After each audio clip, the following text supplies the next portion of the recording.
My father, he thinks I'm insane. From the writers of Lost and the creators of Once Upon a Time. You claimed you traveled to this place, Wonderland. You fell in love with the genie. I'm gonna find him. She's not the Alice you thought you knew. I sense that you can take care of yourself. Thursday, the search for her lost love begins. All right, Rabbit, dig your hole. Once Upon a Time in Wonderland. Series premiere Thursday at 8/7 Central. Followed by an all-new Grey's Anatomy and Scandal on ABC. You're listening to the AFTERBUZZ TV Network. Now, the largest new media platform on the web and your #1 source for after-show entertainment.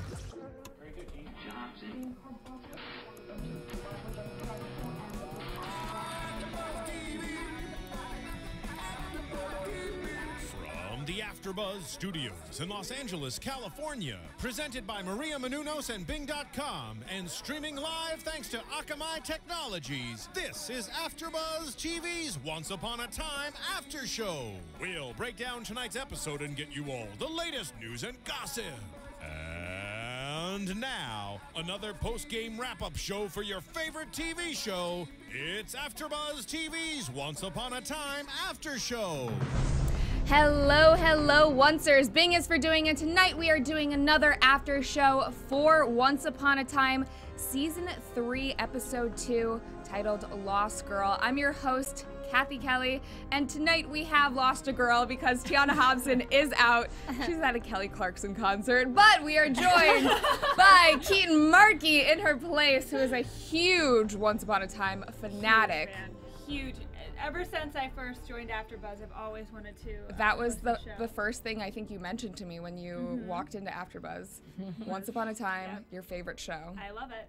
And then the regular crew is all here too. Marisa Serafini, what's up? Hello, everyone. I'm glad I'm back on the actual panel. Yes, it is nice to have your input. Buttons. Finally. And then Kaori Takee. Hey, what up? And then we also have Phil Svitek running the 1s and 2s. He is producing us tonight. Hello, team. Very enthusiastic about tonight's episode. So, overall thoughts, what'd you think? I like this. It was a nice pickup from where last episode feels off. It doesn't seem too fast-paced or too slow. It's just, it's going at a nice pace. And I like the fact that they're in really just 2 locations, so it's not that hard to follow. Yeah, it was very helpful. I felt like, I mentioned this while we were watching the episode, but I felt like there were a lot of references back to Kitsis and Horowitz's old show, Lost. And before we get into tonight's episode, I want to take a minute to talk about an amazing new show coming out on ABC, the companion show to Once Upon a Time. Of course, I'm talking about Once Upon a Time in Wonderland. Thursday, October 10th. Don't be late for the biggest adventure of the season. Jump down the rabbit hole into the epic romance. It's the premiere of ABC's brand new series, Once Upon a Time in Wonderland. She's not the Alice you thought you knew. She's all grown up, smarter, stronger, a fighter, and in love with the genie from Aladdin. What? They are taking some liberties with this story. Yes. That should be really fun, though. Her father thinks she's crazy. Her doctors agree. Alice embarks on her most dangerous and mysterious journey yet, back to Wonderland to rescue her one true love, who's being held captive by the Red Queen and Jafar, the evil wizard from the Aladdin tale. From the writers of Lost and the creators of Once Upon a Time comes a brand new series, a whole new world, loaded with stunning visual effects. TV Guide calls it provocative. I'm excited. And it's starring Lost, Naveen Andrews, Sophie Lowe, a ton of amazing people, like just incredible actors. And it's basically tailing the White Rabbit and Alice's search for her lost love. It's this year's Don't Miss television event, Once Upon a Time in Wonderland, series premiere, Thursday, October 10th, 8/7 Central on ABC. You know what I'm excited for? What? I haven't, ever since the announcement of this show was made, Marisa's not stopped talking about it. She hasn't. It's so true, though. I watched the extended preview for it the other day, and it's literally, whenever we see those other worlds in Once Upon a Time, this felt exactly like that. I could totally see it being part of this story, but we don't have enough time in 1 hour of television a week. It's just not possible. Yeah, So- and I like how they're being really creative and just having a whole new show. It's standing on its own feet and allowing them to be creative in their own way, but yet a companion to the original one and not really messing with storylines. It should be fun though. People have said that if you don't watch Once Upon a Time, that you'll still be able to follow Wonderland, which is also which is nice good for because- new fans, and it'll bring them in, and then maybe people will become fans of Wonderland and go back and watch seasons 1 through 3 of And Once. I'm excited to see if they do some crossovers because I'm such a fan of. Well, I you know, sure Once Upon a hope Time. so. Yeah. I mean, Naveen Andrews, he was. I'm in Lost, obsessed and with him. I'm so happy that they're Saeed? bringing more, more characters from their past series into this. So. And of course, the writers like Jana Spencer, who's known for writing Buffy, and Buffy had the spinoff Angel, and they had a lot of crossover episodes too. So I'm expecting a lot of crossovers between Once and Once Upon a Time in Wonderland. It is going to be ridiculous. And if you're a fan of AfterBuzz TV, we will be doing an after show for it with Marisa Serafini and Keetin Marchi. Yeah, we'll be doing that. You should tune in. Definitely. It'll be, when is it, Friday nights? Friday nights at 7:30 Pacific Standard Time. For the after show. For the after show, yes. And then you guys can, of course, tune in iTunes, YouTube. We will have the links for those the next day. If you are a fan of us on AfterBuzz, then please take a second to go over to our iTunes page, rate, comment, like, subscribe, tell your friends, because it helps us keep the lights on here and keep doing more shows for you guys. Absolutely. So, without further ado, let's get into tonight's episode. It was crazy. Not as crazy as last week's. Last week's was pretty nuts. But first off, we see Rumpel. I can't really tell what he's doing at first, but he ends up cutting his shadow off of himself with his dagger. It looked kind of painful, even though he wasn't really touching anything. It wasn't nearly as painful as when we saw it happen to Gregory's last week, and I'm wondering why. Is he just more powerful and it wasn't? Well, maybe because he was willing to, like, he did it Yeah, himself. that's what I'm like, thinking it wasn't too. like ripped from him. He made a decision or probably did some type of spell too. So does it hurt any less if like someone stabs you and you stab yourself? I don't know. Like, it just seems like it would be the same amount of pain, but it didn't seem like it affected him as much. I wonder if these shadows are going to have like similar repercussions or similar effects as when you take out your own heart or when someone takes out your heart. That's talked about that exactly what last I was week, thinking. I think so too, yeah. But they're going to have some kind of magical power or a way to like... Someone can capture your shadow, which is part of your soul, and then... Yeah, and I thought, you know how ripping out the hearts, that's a process that you have to learn over and over again, and then you get better at it. And I thought maybe separating yourselves from your shadow is kind of in the same way. You have to train yourself. So because Peter Pan, as we know right now, that his shadow can separate, maybe he has learned over time how to willingly separate himself from that. And can your shadow turn against you? Well, see, that's what's intriguing about the shadow is whereas a heart is kind of just like an inanimate, I can't even speak, object, the shadow has movement and can maybe turn against you. Yeah. And what's I don't know, what's interesting is I feel like Peter's shadow, like not being attached to him, maybe that's why he's kind of gone a little cray-cray. Because like you know, in traditional Peter Pan stories, like he's a nice kid, but that's after Wendy kind of sews his shadow back on. So I wonder if that's why. Wasn't he like looking for his shadow in the Yeah, original because Peter Pan? in that they were kind of alter egos, where the shadow was nuts and Peter was somewhat sane, as much as a lost boy can be. But this, it seems like the shadow and Peter are working together. They're both evil. And I mean, we even heard tonight that Hook said, why did you think that Peter Pan was a nice guy? And Emma said, because that's what I heard in all the stories growing up. And he's like, well, those stories aren't always accurate. Clearly. Yeah, and and I love how Hook knows that the folk tales that we grew up with are completely different from what is conveyed in the show, because even when it goes back to Jack and the Beanstalk, he's like, no, it was a completely different story than what you were led to believe. So Rumpel ends up taking away his shadow from himself, cutting it off, and then he tells his shadow to take the dagger from him and hide it where no one can find it. Not even himself. Not even himself. So where would he hide it? We'll find out. But I feel like this whole episode, Rumple was like kind of like fighting with whether he wants to be good or be bad, go save Henry or save himself type thing. But doesn't somebody need the dagger to kill him? I felt like that was a very selfish move on his part to be like, go hide this where no one can find it. I think what in his mind right now, it seems like he's going to try, he's going to attempt to save Henry, and he knew that that would kind of hinder him from doing so because Peter Pan could use the dagger against him and kill the Dark One. So that's... that makes sense. Yeah, I'm starting to feel or get this hunch that Rumple is going to have to sacrifice himself. And that's kind of scary because he's one of my favorite characters. But he's, obviously he chose to go off on his own because he thinks he knows something or has an advantage that the others don't. He's the only one that can do it. But we don't know what that is. I mean, I seer said cryptic, the seer said that the boy would lead to his downfall.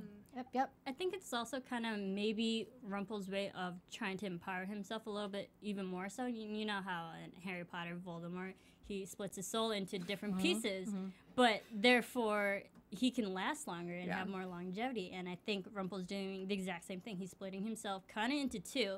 Therefore, if you kill one, you can't necessarily kill the other as well because you're still around. Like the two entities still exist. And maybe that will be like a twist if they end up killing Rumple off sometime in this season. If that dagger's still around, I know because I will be upset too.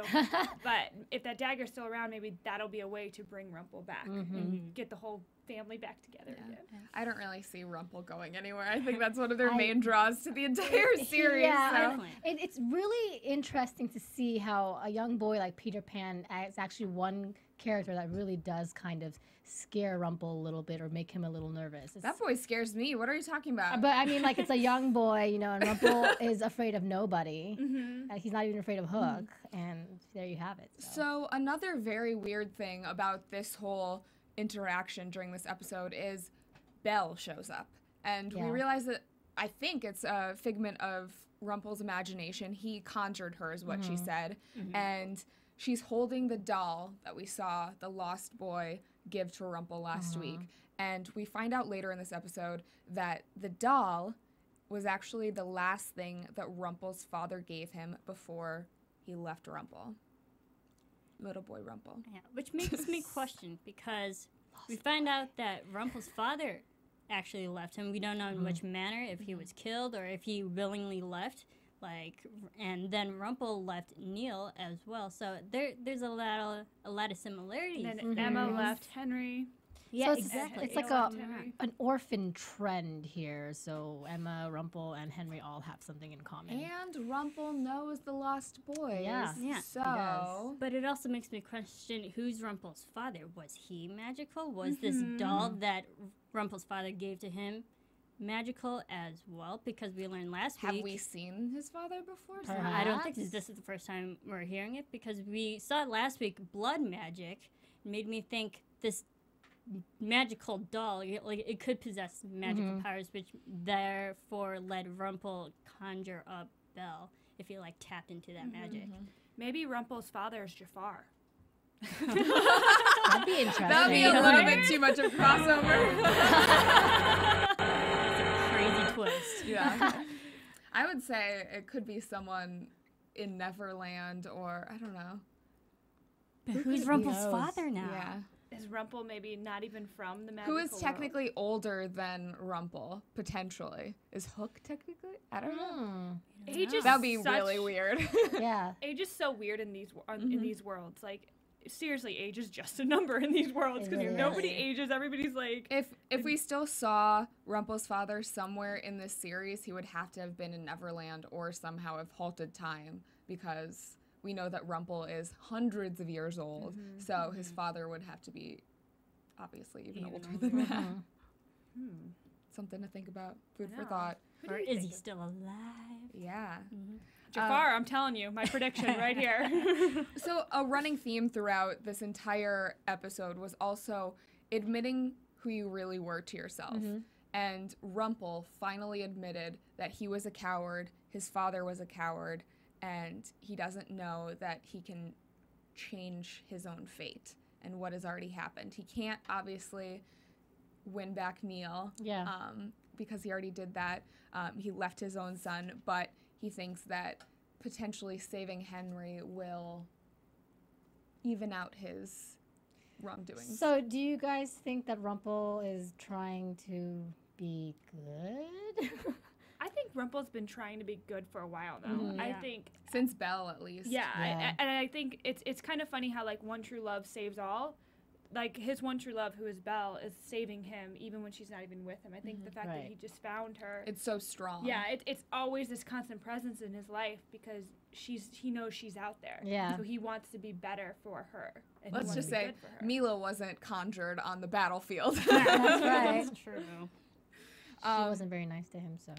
So Rumple ends up taking the doll and throwing it off the ledge. I think we're like, we're going to see that doll again. Yeah. Behold, we see it at the end of the episode. It's going to be a recurring theme, I think, throughout this entire season. And this is what was very reminiscent of Lost, where you're on an island and strange things keep happening to you. Yeah. And those things that you think you destroy, those things you think you can destroy, and like they're reminiscent. Yeah. The fact that like Belle kind of appeared back to Rumple really reminded me of when Charlie, I can't remember what season it is, but Charlie, who's a character in Lost, his love interest, who I can't remember her name, but it's played by the same girl, she appeared back to him multiple times because he was in love with her, and I'm like, oh my god, this is like straight out of an episode of Lost. It's weird. It's like they have the same writers or something. I don't know. Get some new material. No, I love it. So even though Rumple ended up burning the doll at the end of the episode, do we think we're going to see it again? Yes. Well, we saw it again. Like immediately afterwards, it appeared unharmed because he lit it on fire, but it was completely normal and fine. But he put it in his pocket, so it's a recurring thing. It's going to be a constant reminder to him of how awful his father was. It's so bad to say. And how awful he was of a father.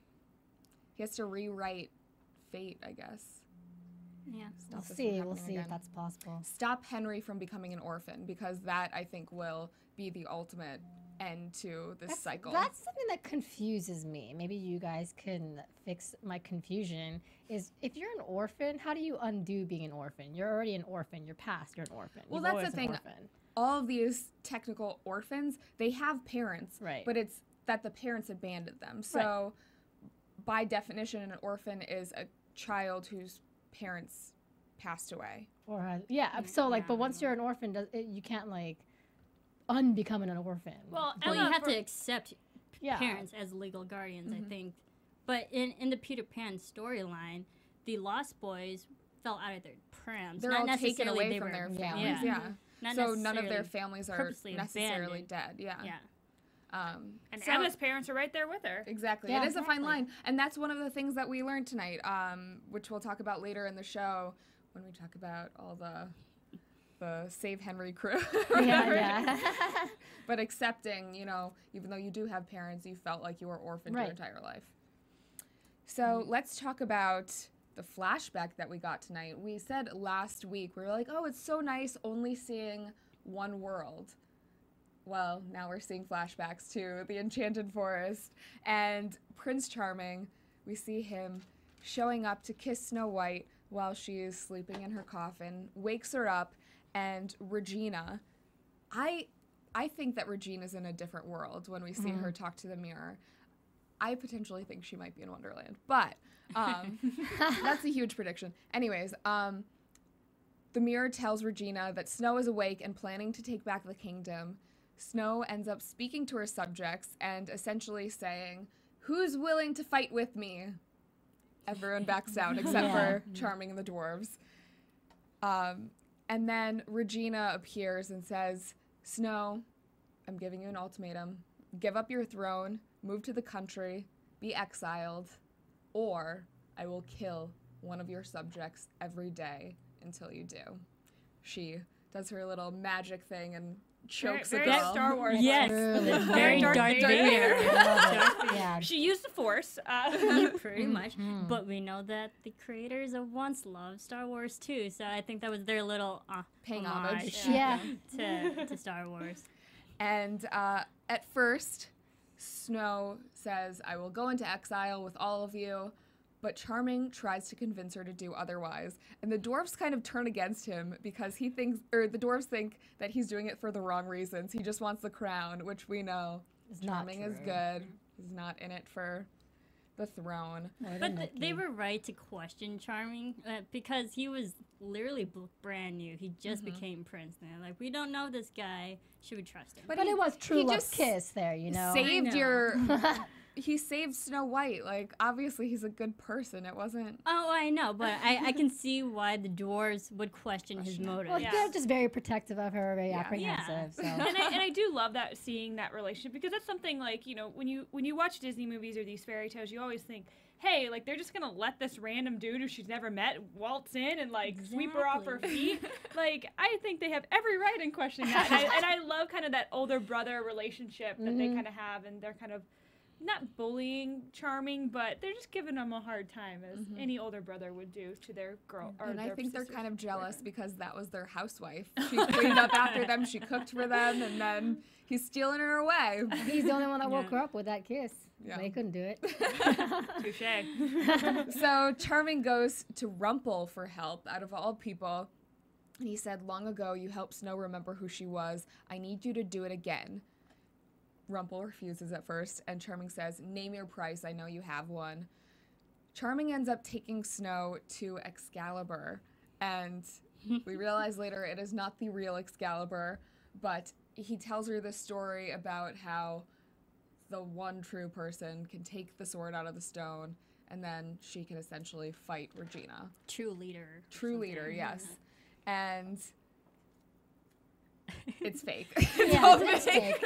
But it gives Snow the courage to stand up against Regina and ends up cutting her on the face, which was Drew blood. Yeah. It was a nice placebo effect. I'm like, all right, Charming. All right, that's how you get motivation into Snow. And he got real lucky, like that she even, you know, because that could have gone back into his face, and she could have not even tried to swing a sword at her. But I was wondering, since we saw Lancelot last season, how, if at all, this could kind of. I do hope so. Because Lancelot was awesome.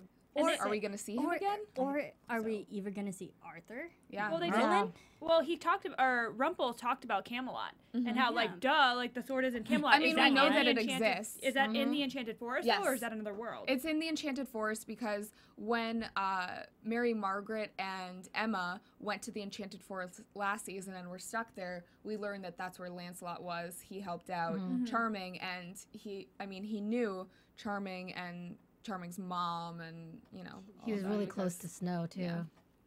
And then he turned into Cora. Buzzkill. So I hope she comes back. She's so awesomely evil. Yes. So Rumple ends up telling Snow that the sword was fake, and again we see this whole theme of stop denying who you truly are, and Rumple ends up stealing Snow's mother's necklace, which I don't know if that'll come into play anymore. Yeah, I mean, he said all magic or my time comes with a cost, and this is it.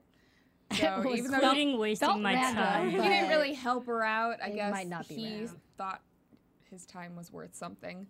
So Snow ends up confronting Charming and saying, you know, you tricked me into this. I thought there was going to be a huge fight. But they kiss and make up, and he's like, all you needed was that push. I believed in you the entire time. You just needed that push to stand up to Regina. Yep, placebo effect. Yeah. But I just gotta say, I really thought it was crazy how Snow White was just charging at Regina twice with the sword. I'm like, that's not how you fight with a sword. I'm sorry. I was like, I don't really know swordsmanship, but you don't go charging twice. She's better with a bow and arrow. Exactly. Speaking of fighting, just like running and hoping for the best and trying to hit her. Speaking of fighting, that is not how you fight with your man when he lies to you. All right. Oh, she just starts making out with him. Like, oh, okay, honey. Exactly. Whatever you say. I get it. He did just save her life a couple days ago, so. That's all forgotten. That was a couple days ago. Yeah. So let's jump into our last topic of the night. The Save Henry crew is what we've lovingly coined it. But involves Mary Margaret, Emma, Hook, David, Regina. What a random crew, by the way.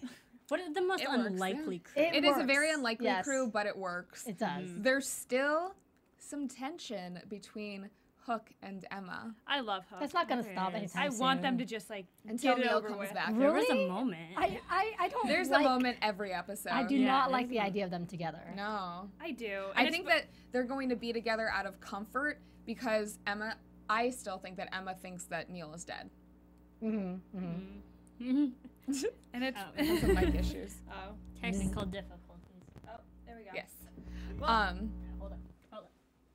Please stand by during these troubled times. Sorry about this. It's magic. It's like there we go. There we go. There we evil go. magic. I, I love the relationship that's coming out between like Hook and Charming, like kind of the father like relationship where he's always trying to like charm like her father because he wants to get to the girl. I don't know. I love. I'm Hook. gonna get involved. Okay. Oh, no. Whoa, it's You getting guys keep serious going. now. Oh, no. It is getting For those serious. of you listening, we're having mic issues. Yes. Whoa. We apologize for this. Is that better? Yeah. There we go. I don't Oh, hear it anything sounds anymore. much better. There we go. I'm so sorry. Phil to the rescue. Yay, Thank you. Phil. His knight in shining t-shirt. He's Prince Charming of the night. He is Prince Charming of the night.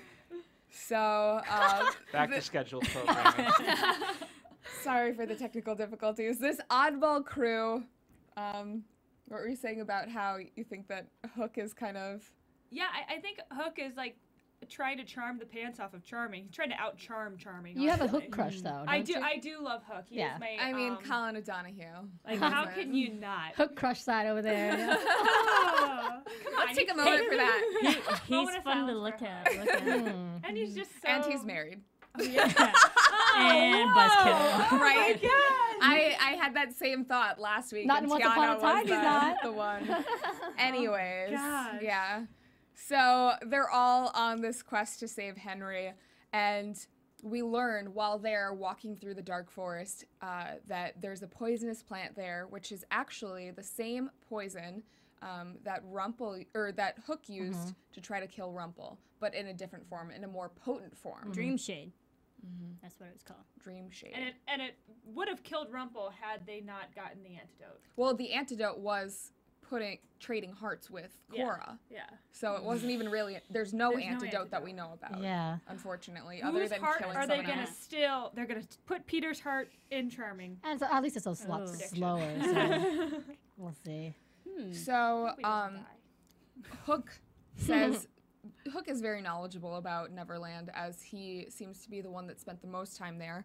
He is kind of telling everyone what to expect. He says Pan is the most treacherous villain he's ever faced, which says a lot, considering Hook has faced Rumple, he's faced Cora, he's faced Regina, and this little boy Mermaids. is Something the to worst be out said. of all of it. Yes. So, scarier villains this season. Pan. Because he's got like the youth of a boy who's not afraid of things. As we get older, we're kind of more fearful and trepidatious. Yeah, and that's the ironic thing. Because he is so young, we wouldn't really expect such a young person to be so But he could not be that young. threatening. He looks Yeah, young, that's so true. he's Yeah. very agile still. But since he's been there for so long, we don't know whether he's even older age. than Rumple. We don't know his age for sure. I feel like he's a young at heart kind of like But- everyone in Neverland, all the lost but he's boys. amassed so much experience, and he's wise beyond his looks. Sure, he's or a his very look intelligent years. boy. Yeah. Either. Yeah. And that's the thing about Neverland is you don't age. Right. Yeah, he doesn't age. But even if Rumple and Hook are both afraid of him, then he really is more powerful than we thought. And I love how Regina's like, I don't give a crap. Like, Regina. Regina, she has Pump such the an brakes. attitude. So Emma and the rest of the crew are sleeping, and Emma awakes to Lost Boys crying, which apparently she's the only one who can hear it. I thought that was an interesting bit that we learned. Peter Pan shows up, and after Emma threatens him, Pan gives her a map. It says that she's the only one who can find Henry, but the map is blank. Pan says that Emma will be able to read the map once she accepts who she really is. There's that theme. There it is. Regina, of course, wants to use magic on the map, and Hook says it's best to play by Pan's rules, but after a struggle, Regina wins. and they use, what was the locator spell. Locator spell. So the map essentially floats in midair and takes them to where Pan is. They have to walk through this dark forest, which apparently is beyond dangerous.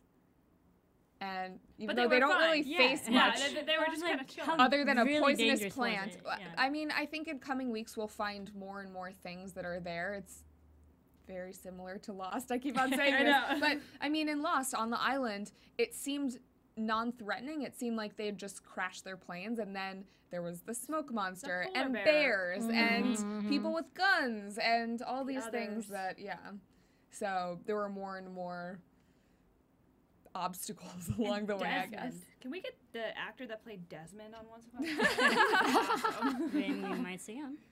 I feel like at some point, You by never the know. end of Once Upon a Time and Wonderland, we will see every single actor from every single season of Lost because they just love those. I think they've just built up relationships with them from working with them for so long. Oh yeah, definitely. So they follow the map, and Emma ends up having to tell the truth to the map.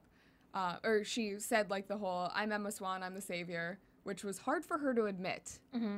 Why do you think that was so hard for her to admit that she's the savior? Well, it took Emma such a long time to even believe in magic, and then people keep telling her and trying to kind of shoving it down her throat that she's the one that's going to save everybody. I think she's still resistant in that way. So her now being called the savior, I think that's even more to swallow.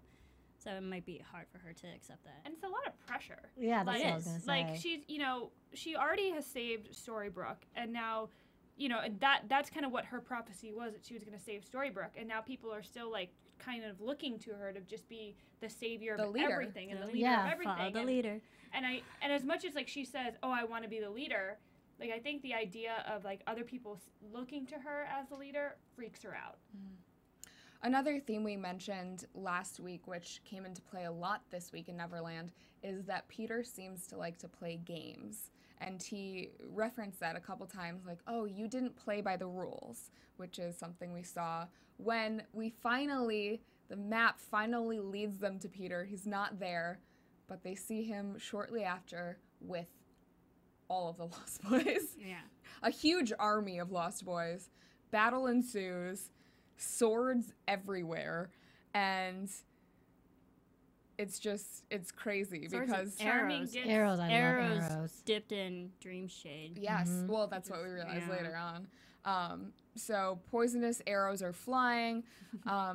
Mary Margaret tells Emma to keep fighting after this battle and asks her, because there was this moment where Emma had her sword up to a Lost Boy's throat, right? And she just lets him go.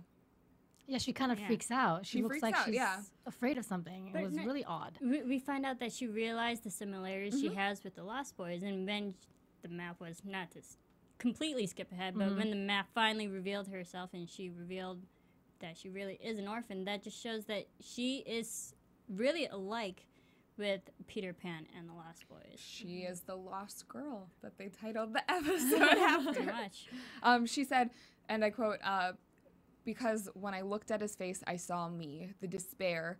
I had it when I was in the foster system. And she goes on this island, I don't feel like a hero or a savior. I feel like an orphan, which is tough for a mother to hear. Yeah. I can only imagine. She's very strong about it. While Mary she Margaret. admits this, the map reveals itself, and that is where she can find Henry. Which I guess we will see later in the season. Pan then confronts Emma and says, when you find Henry, you'll realize that he too hasn't forgiven you for abandoning him, and he's never going to want to leave this island. And not only that, but you too will truly become an orphan. So he's saying that your son will think that he's an orphan, he's going to want to stay here, and your parents are going to die. Which is sad because that's a heavy message. That is very sad. Right. But the thing is, like, I don't see how Henry can believe that because he wasn't purposely abandoned by Emma and all of them. He was literally ripped apart from them with Greg and Tamara. Like, it's mind games. kidnapped. Well, no. It's not that he was an orphan from when he was kidnapped by Greg and Tamara. I think it was that he was an orphan when Emma abandoned him at the hospital that we saw at the top of season 3, episode 1. Still need to find out how Regina ended up with him.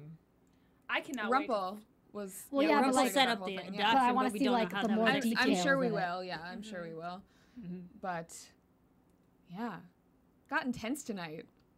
Yeah, it's really deep. Because, like, you know, like, Henry, throughout the past couple seasons, he didn't seem at all bitter or upset with how things turned out for him. So I don't know. I don't really buy into that. He's like the one character that has consistently been positive. Yes. Like even when like everybody is just like, life sucks, we're all gonna die. Henry's like, I don't think we will. Yeah, exactly. And 2 moms are coming after me. Right? He was the one character that I thought, other than Emma, that we've seen in every single episode. Where was he tonight? Yeah, that kind of made me sad. We don't know where he is. He's at the craft table. It's kind of like we're seeing this episode through Emma's eyes, which was cool. Yeah.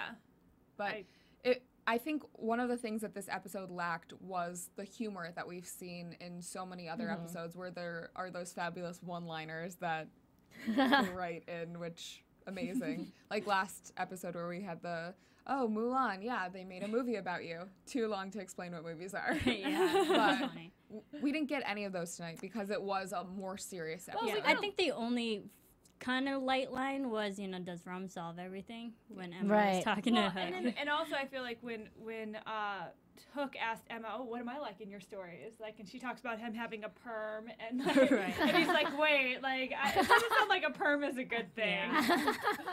They're not. I definitely felt like this, I definitely felt like this episode was kind of a, like, not a filler episode, but there weren't very many major plot points in this episode. It kind of just kept the story moving, and it wasn't super exciting. Like, last episode revealed a ton of things, and I don't feel like this episode did. I kind of agree with you on that. And plus, like, when we first started watching it, I was convinced that we were TiVoing the wrong thing and it was a rerun or something at first. Because I saw the same flashback. Yeah, same similar flashback at first. And I'm like, wait a minute. But it started with Rumple cutting off the yeah, shadow. but then after that flashback. I don't think that it was a filler episode. I think that the writers want to get the fans acclimated to this new land, since we haven't seen it that much before. So we're still getting used to it, and the characters, most of the characters have never been there, and they're still getting used to it. So yeah, and this is technically the second episode that we still haven't seen any Storybrooke. Yeah. Touche. So I think because last week it seemed a little chaotic because we were still like finding our ground and bearings with the whole new location, but I think this episode really just shows the ride, you know, the in between that we're getting to the destination point, kind of. I mean, I think it was a good episode, as always it is, but I agree with you that it was a little slower paced than I would have liked it to be. So that's pretty much where I'm at.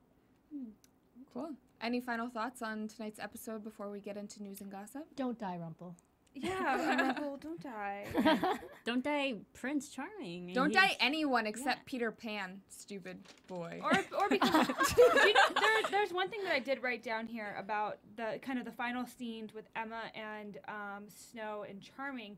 It's just like it felt like in that final the second to last scene that she was like a bratty little teenager pouting, and Mom and Dad were, and like you could see Snow holding back Charming, like let her have her space. Yeah, right. So it's funny that, you know, it's this idea now that she's realizing that she's an orphan, but it's like her parents are parenting her more than they have ever been able to. It's weird kind of balancing act. And she's not used to that. No. Therefore, I think that's another reason why she might be resistant, because she's she grew up technically by herself. She's so independent that she has a hard time accepting other people helping her. So, news and gossip? Let's do it. AfterBuzz TV News. So Tiana, despite her not being here, was still very gracious and sent in some news and gossip for the week. We would not be able to do it without her. But here's what she sent us. Ratings have gone up which I didn't think was Whoop, possible. whoop, I mean, whoop. this is one of the highest rated shows on network TV overall. Adam Horowitz tweeted, "So Once Upon a Time returned, and it's up 15% in viewers and up 18% in the 18 to 49 demographic. The #1 broadcast drama of Sunday night. Thank you. #Save Henry." That's awesome for Yes. a Sunday night too, where like a bunch of other shows are still airing. So That's do amazing. we think that people kind of caught up over the summer, or they're just tuning in now and are very confused but like it? I think people might be tuning in because now that the spinoff is coming, that like they want to catch up on all the shows, so they're watching all at once. Breaking Bad's over. Maybe they need a new show. Right? And Yeah, this Breaking one's Bad. good. So, so her second piece of news and gossip is Jennifer Morrison, our beloved Emma, has been very, very busy recently. She has a new movie called Some Girls, now available on iTunes, Amazon Instant, and On Demand. And it's also starring Adam Brody, Kristen Bell, amazing cast. And then she has a second movie Girl's called busy. Wow. Event 15, which premiered at the Zurich Film Festival. It's about 3 soldiers who get trapped in an elevator when terrorists set off a dirty bomb. Her character is also named White in this movie. Kind of ironic, but it doesn't have anything to do with fairy tales. She ends up escaping, and her world turns upside down as she realizes that nothing is what it seems. So she has been all over the place, Like just the premise of Once Upon a Time. acting in everything. Yeah, it sounds a little bit like Real it. life Once Upon a Time. Odd. Also, Josh Stewart and Kimberly Elise are in Event 15. So thank you, Tiana, for sending in that. Thank you, T. No spoilers this week, unfortunately, for those of you who like spoilers. But I want to get into predictions real quick, and I have a couple questions. And now, your AfterBuzz TV predictions. Spooky music. Where do we think Gregory is? His shadow. I think his shadow, Both. right? I was like, because I think they just left the body there Yeah. when But he did- got ripped apart. I mean, but he could someone still might have moved him. escape. I mean, like, he's still, we know that he's still alive, essentially, or we think he's still alive. So, Well, I think kind of he's dead until his shadow gets reattached to him. that's not the case with Peter Pan or Rumple, though. But He's the- not magical. He's not, yeah. Really? Or so we're led to believe that he's not Mhm. magical. I would say that even if you are a non-magical being and your shadow is, But he was like just lying there lifeless. Tamara, was that her name? Yeah. tomorrow was killed. Tamara. Yeah. Tomorrow's she was dead. flat Good out for her. killed.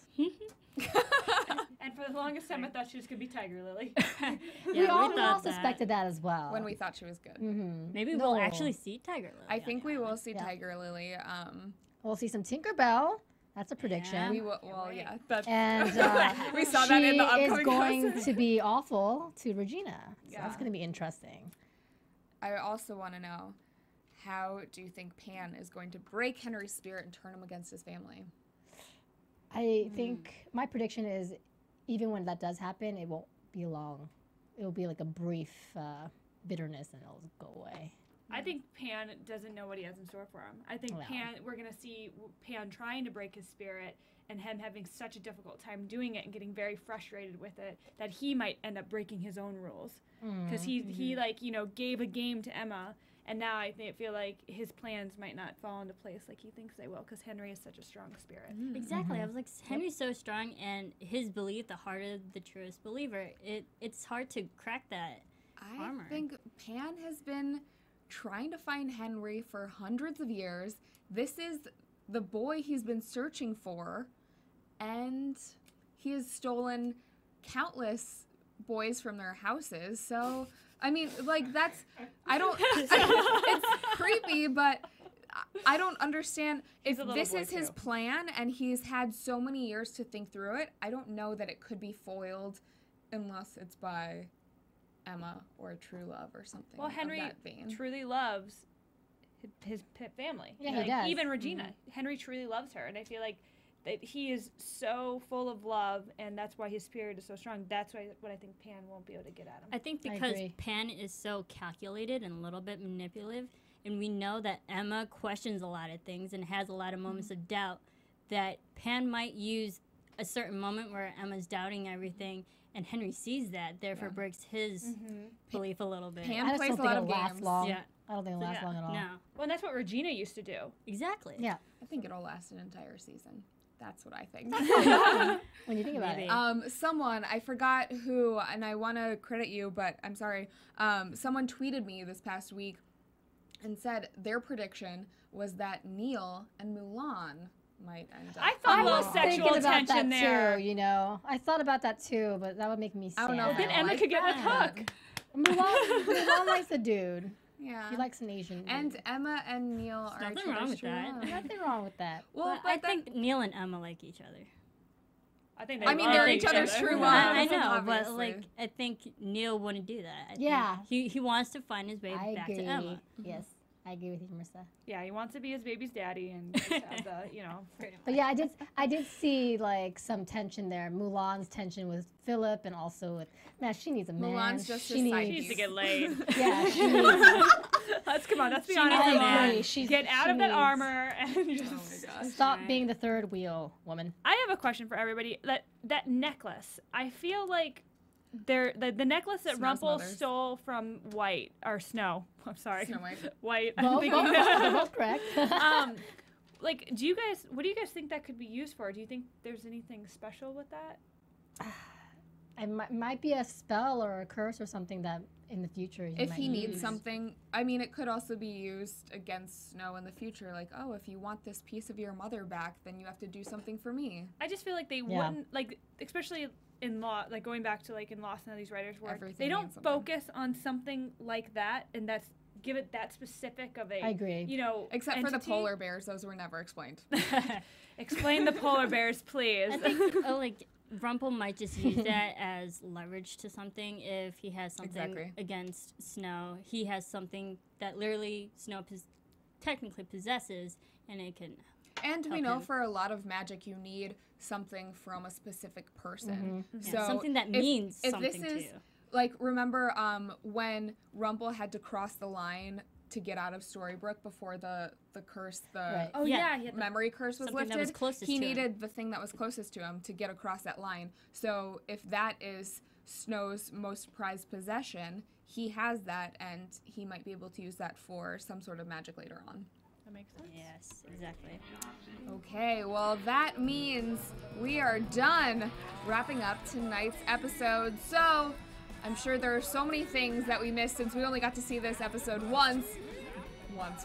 But if you guys caught anything in tonight's episode, or you just want to give your predictions, tell us what you thought, then please hit us up on Twitter. Where can they find you, Keetin? You can find me at KeetinM33 on Twitter and on Instagram at Keetin33. And you can follow me on Twitter and on Instagram, and you can find Keetin and myself on the Once Upon a Time in Wonderland after show. Woo! And I'm on Twitter at Serafini TV. You can find me at KAORIOUS, Kaorius. And you can find me on Twitter at Cathy Kelley. You can find all of AfterBuzz TV on Twitter at AfterBuzz TV. So until next Sunday, keep talking to us.